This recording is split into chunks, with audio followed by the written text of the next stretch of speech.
Okay, we're going to show you how to start and run the snowblower. Assume we had snow, Okay. which here it is January, 7th? And It's not actually January weather, 7th, but it's January anyways. 6th. So here, we're going to go through the controls real quick. This control here, on the left, push this down, and it makes the snow auger run. The snow auger is the thing that blows snow. So when you push this down, it blows snow. Let it off, it stops blowing snow. Good. This lever makes it go forward. Push it down, it will make it go forward. Let it up, it will stop. This lever controls the speed in which it goes forward. It's marked 6 to 1. Obviously 6 is high speed, 3 is low. When you're going through fairly heavy snow, something let's say about 6 inches or more, you're going to want to be on number 3. Don't go much further than that. Don't go negatives. And if you pull it all the way backwards, like this, it will go in reverse. Prefer you not to go in reverse. Let's keep it in forward. Set it to 3. Okay. So now, let's go through the settings. This lever here is the throttle. You pull it up to make it go fast.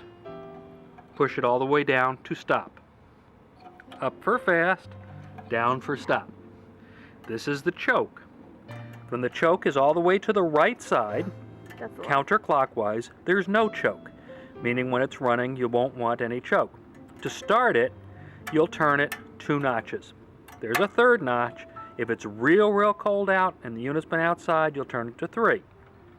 We'll turn it to number 2 since it's quite warm out. Actually, as warm as it is today, we could probably do number 1. We'll start it to number 2. Okay. This is the primer button. You'll push this about 6-7 times until it sounds like there's fuel going through it. Okay? Pretty much at that point, bring your throttle up to fast. Make sure your choke is in the 2nd position. And we're going to go ahead and pull this, and it's going to start. Now what I'm going to do is, once it starts, I would be normally snow blowing. I'm going to go ahead and shut it off so we can hear over the noise of the snowblower to go through any other questions. So anyway, we're ready to start. We've primed it. 2nd position, throttle up, give it a pull.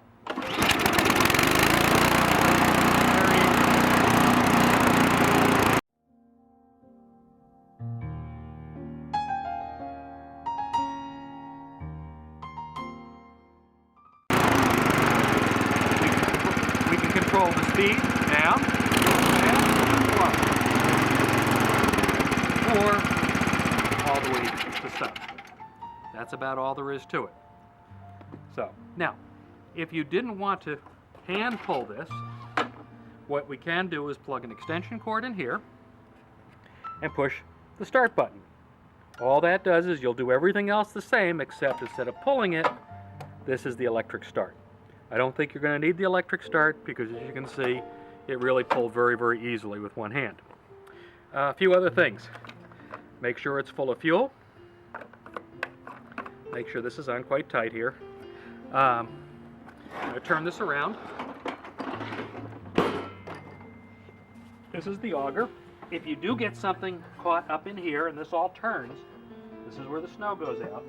There is a de-jammer, and you can take this and dig into it. For example, if you caught the Saturday Wall Street Journal in here, which probably you would do, make sure you clean it all up.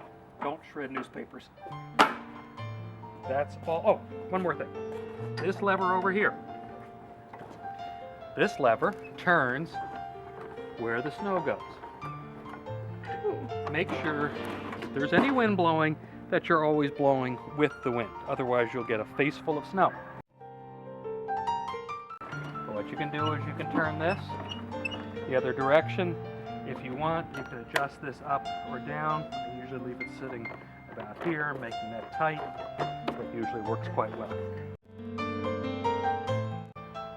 Other than that, that's it. Again, push it all the way down to stop, speed to control it, auger to blow snow, this lever to make it go forward. That's it. Ta-da!